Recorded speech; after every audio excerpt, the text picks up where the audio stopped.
Welcome to taste of Chennai. இன்றைக்கி ரொம்ப டேஸ்டியான ப்ரான்ஸ் வறுவல் எப்படி செய்கிறதான் பார்க்க போகிறோம். இது ரொம்ப குவிக் அண்ட் ரொம்ப ஈஸியான ரெசிபி, ரொம்ப டேஸ்டியாகவும் இருக்கும். ஸோ மிஸ் பண்ணாமல் வீடியோ ஃபுல்லாக பாருங்கள்.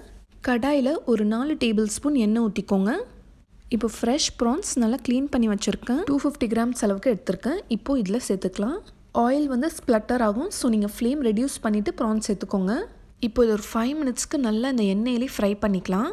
ஒரு 2 மினிட்ஸில் பார்த்தீங்கன்னா இந்த மாதிரி தண்ணி வெளியாகும். பட் அது பிரச்சனை இல்லை. இந்த தண்ணிலாம் நல்லா ட்ரை ஆகிற வரைக்கும் இது கொஞ்ச நேரத்துக்கு நல்லா ஃப்ரை பண்ணிகிட்டே இருங்க. தண்ணிலாம் நல்லா ட்ரை ஆனதுக்கப்புறமா இந்த மாதிரி உங்களுக்கு எண்ணெய் பிரிஞ்சு வரும். ஸோ இந்த ஸ்டேஜ் வர வரைக்கும் இதை நம்ம நல்லா ஃப்ரை பண்ணிக்கணும்.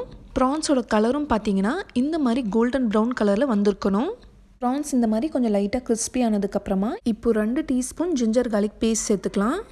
இதோட பச்சை வாசனை போகிற வரைக்கும் இது கொஞ்சம் நேரத்துக்கு நல்லா ஃப்ரை பண்ணிக்கோங்க. இப்போ தேவையான அளவு உப்பு சேர்த்துக்கலாம். மஞ்சள் தூள் 1/4 டீஸ்பூன், மிளகாய் தூள் 2 டீஸ்பூன். இப்போது இதை நல்லா மிக்ஸ் பண்ணி விட்டுருங்க. வேறு எந்த மசாலா பவுடருமே நம்ம இதுக்கு சேர்க்க தேவையில்லை. இதுவே உங்களுக்கு நல்ல டேஸ்ட் வந்துடும். இன்க்ரீடியன்ஸ் இதுக்கு கம்மியாக இருந்தாலும் பட் டேஸ்ட் ரொம்ப சூப்பராக இருக்கும். கண்டிப்பாக நீங்களும் ட்ரை பண்ணி பாருங்கள். இந்த ரெசிபி கொஞ்சம் எண்ணெய் மட்டும் நீங்கள் அதிகமாக ஊற்றணும். அப்போ தான் நல்லா கிறிஸ்பியாகி ஃப்ரை ஆகி வரும். இப்போ ஃபைனலாக கொஞ்சமாக கொத்தமல்லி தழை சேர்த்துக்கலாம்.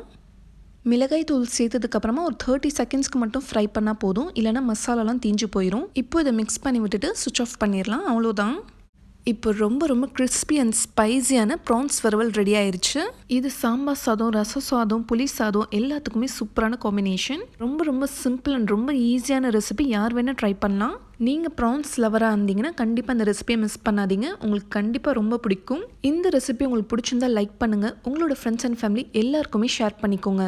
இந்த மாதிரி நல்ல ரெசிபீஸ்க்கு நம்ம சேனல் டேஸ்ட் ஆஃப் சென்னையை மறக்காமல் சப்ஸ்கிரைப் பண்ணுங்கள். நாளைக்கும் இதே மாதிரி வேறொரு இன்ட்ரெஸ்டிங்கான வீடியோவில் சந்திக்கிறேன். தேங்க்யூ ஸோ மச் ஃபார் வாட்சிங்.